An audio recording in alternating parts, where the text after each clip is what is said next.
Bonjour les amis, nouvelle présentation aujourd'hui d'une voiture un peu basique. J'avais déjà fait une présentation il y a quelques mois, le Chevrolet Camaro. Nous sommes sur un modèle basique, vraiment basique. Le petit 2 litres de 275 chevaux, mais 2 litres turbo, qui a des spécifications assez honoreuses.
Comme je le disais tout à l'heure, Chevrolet Camaro, le plus petit moteur, nous sommes sur un 2 litres 4 cylindres de 275 chevaux.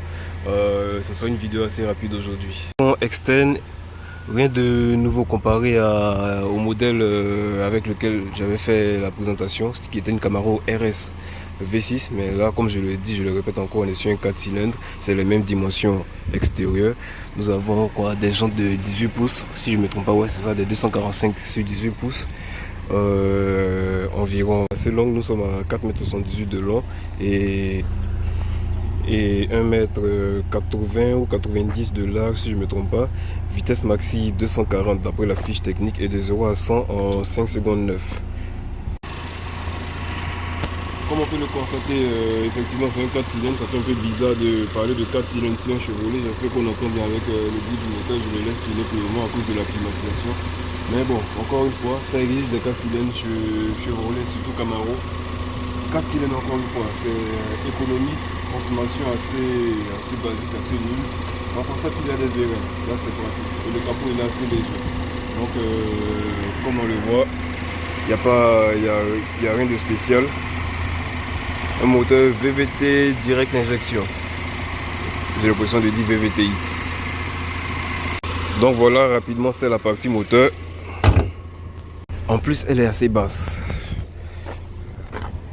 Vous voyez un peu là où ça m'arrive. Ok, maintenant place à l'intérieur. Je pense que c'est la partie qui nous intéresse beaucoup plus. Tout à l'heure j'ai dit 4 cylindres, je sais que ça a étonné beaucoup. Et là je dis encore boîte manuelle. Une boîte 6 rapports. C'est rare chez une américaine, surtout en plus Chevrolet Camaro. Mais bon, comme quoi, je dis toujours, quand on n'a pas vu quelque chose, ne dis pas que ça n'existe pas.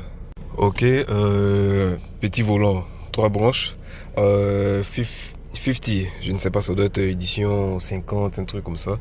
Volant 3 branches avec les commandes au volant, régulateur de vitesse, limitateur de vitesse, les commandes pour le petit tableau de bord central.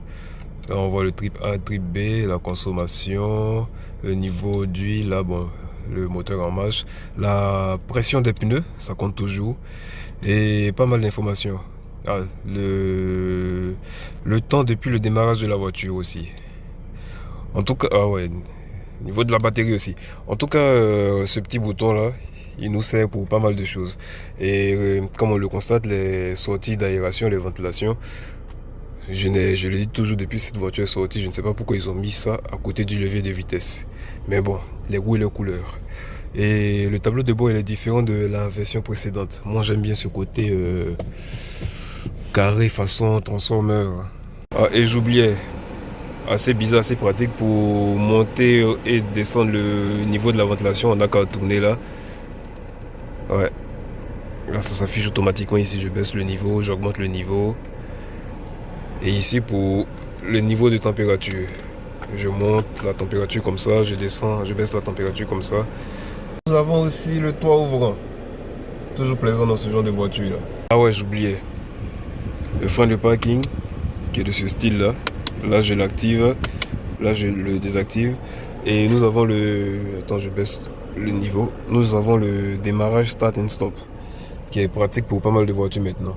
Ce que j'apprécie pas trop déjà pour commencer avec cette voiture, c'est les angles morts. Il y a trop d'angles morts à mon goût au niveau de cette voiture là. Et le capot aussi il est très long même. Ça c'est typique américain. Du coup si vous connaissez cette voiture, faites vraiment attention quoi. Place de rangement, mais bon pour ma part il n'y en a pas beaucoup. Ça c'est tout petit rikiki, du plastique encore.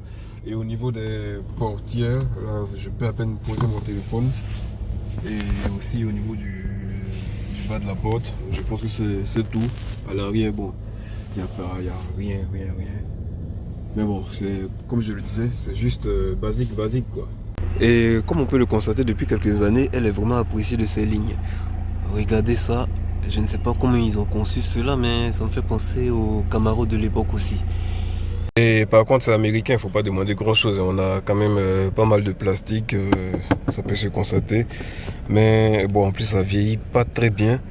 Mais bon, on dira que c'est une voiture américaine et c'est une version basique, le 4 cylindres, boîte manuelle, donc tu as juste le minimum. Apparemment de série on a pas mal de choses, on a les vitres électriques, le régulateur de vitesse, l'ABS, l'ESP, la commande centralisée et pas mal de petits points positifs. Par contre la lunette arrière, elle laisse à désirer quoi, pas très visible. Et autre petit détail, l'écran il est tactile. Ça c'est, pour moi c'est pas mal du tout. Assez pratique, même si c'est pas une voiture qui est assez optionnée, mais juste le fait d'avoir l'écran tactile, c'est déjà bon.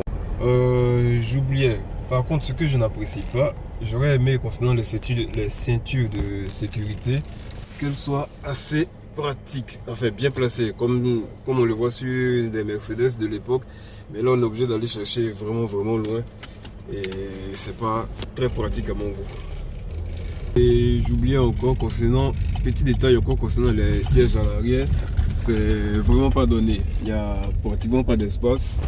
Mais bon, pour quelqu'un qui n'est pas assez grande de taille, il va pas remarquer ça, mais ouais, pour les enfants aussi ça passe bien.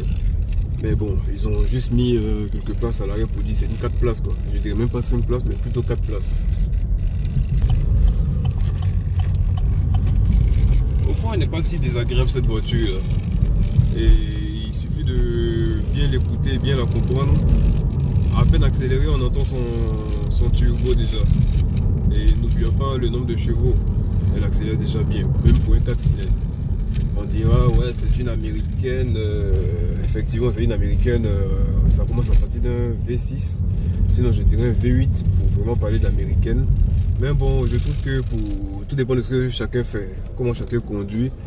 Je dirais pour quelqu'un qui s'en fout pas mal de la vitesse, enfin de grande vitesse, il veut juste conduire son truc paisible, pépère. Il fait sa conduite au calme. Un 4 cylindres, il est à l'aise quoi. Il a déjà 200 chevaux dans un 4 cylindres. Donc pourquoi s'emmerder?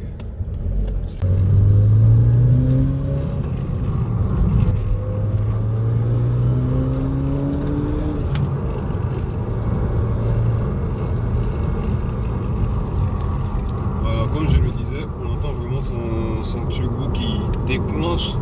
Je pense déjà à 2000-2500 tours minute, le turbo il est lancé quoi. Nous sommes au volant de la Camaro, boîte manuelle 4 cylindres de plus de 200 chevaux avec un turbo. Et ce que j'aime bien, mais je pense que ça va me déconcentrer au niveau du petit ordinateur de bord, tu as la force G que j'ai activé, que j'ai rendu visible, pardon. Donc je peux m'empêcher de regarder chaque fois. Voyons voir, si je ne me trompe pas, comme je le disais, le turbo se déclenche à 2500 tours minute.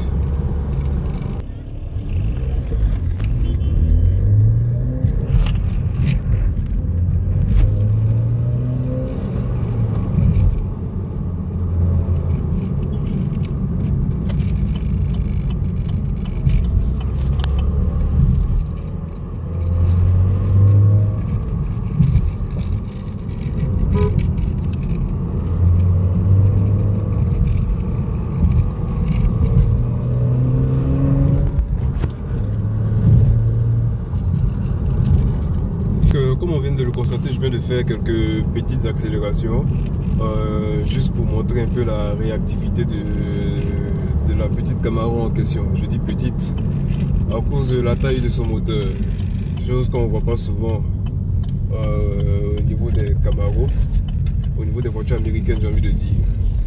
Mais elle réagit plutôt bien. C'est pas super, c'est pas extra, mais pour ma part, elle réagit plutôt bien. Elle fait son taf. Tu ne lui demandes pas plus. Voilà. Et pour un 4 cylindres, je pense qu'elle fait le taf, quoi.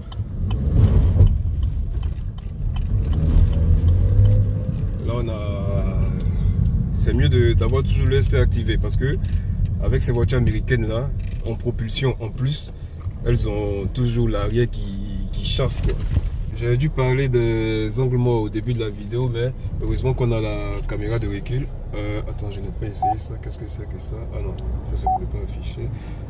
Voilà, comme je disais, les angles morts sont très grands sur cette voiture. Donc, lorsqu'il y a des manœuvres à faire, vraiment, faites attention. Parce qu'on ne sait jamais. Il ne faudrait pas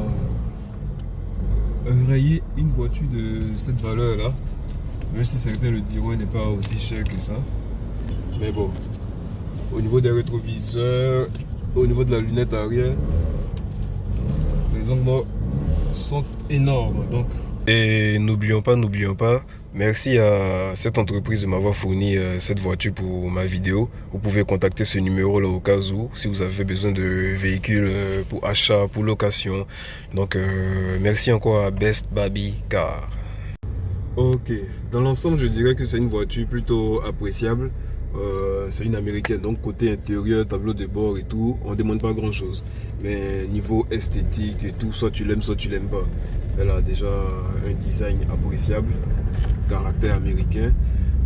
Le côté boîte manuelle me fatigue un peu, mais bon, on s'y habitue.